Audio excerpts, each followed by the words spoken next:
अकोला में online delivery company Blinkit के जरिए मंगाए गए 200 ग्राम मटकी स्प्राउट्स के पैकेट में एक्सपायर्ड सामान मिलने का मामला सामने आया है। बताया जा रहा है कि पैकेट पर 12 अप्रैल की एक्सपायरी डेट दर्ज थी, जिसके बाद ग्राहक ने इस पर गंभीर आपत्ति जताई है। यह ऑर्डर वंचित बहुजन महिला आघाड़ी की प्रदेश महासचिव अरुंधति शिरसाट ने किया था। पैकेट मिलने के बाद जैसे ही उसे खोला गया, उसमें से तेज बदबू आने लगी, जिससे संदेह हुआ। बाद में जांच करने पर पता चला कि उत्पादन की एक्सपायरी डेट पहले ही समाप्त हो चुकी थी। इस मामले को लेकर आरोप है कि कंपनी से संपर्क करने पर केवल पैसे वापस करने की बात कही गई, जबकि ग्राहक ने इस पर उचित कार्रवाई की मांग की है। साथ ही अन्य व औषध प्रशासन के सहायक आयुक्त देवानंद वीर से संपर्क करने की कोशिश की गई, लेकिन कोई प्रतिक्रिया नहीं मिल सकी। अरुंधति ने मांग की है कि इस पूरे मामले की तत्काल जांच की जाए और जिम्मेदार लोगों के खिलाफ कार्रवाई हो, ताकि उपभोक्ताओं की सुरक्षा सुनिश्चित की जा सके।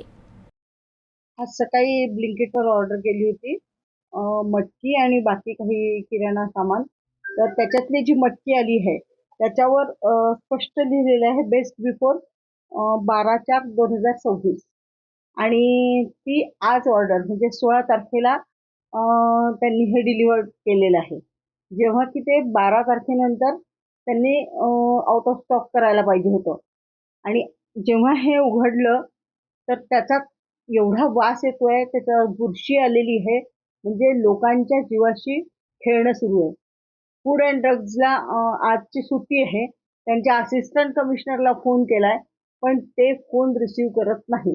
कारण कदाचित त्यांच्यापर्यंत ही माहिती पोहोचली असावी असं माझा तरी अंदाज आहे. कारण फूड म्हणजे हे लोकांच्या जीवाशी खेळणारं उन्हाळ्याचं वातावरण आहे. आज अशा पद्धतीचं अन्न जर का लोकांपर्यंत पोहोचलं तर त्यांची जीवाची हानी होणार आहे. त्यामुळे याच्यात लक्ष घातलं गेलं पाहिजे फूड अँड ड्रग्जने, तसंच पोलीस डिपार्टमेंटने पण याच्यात लक्ष घालावं अशी माझी विनंती आहे.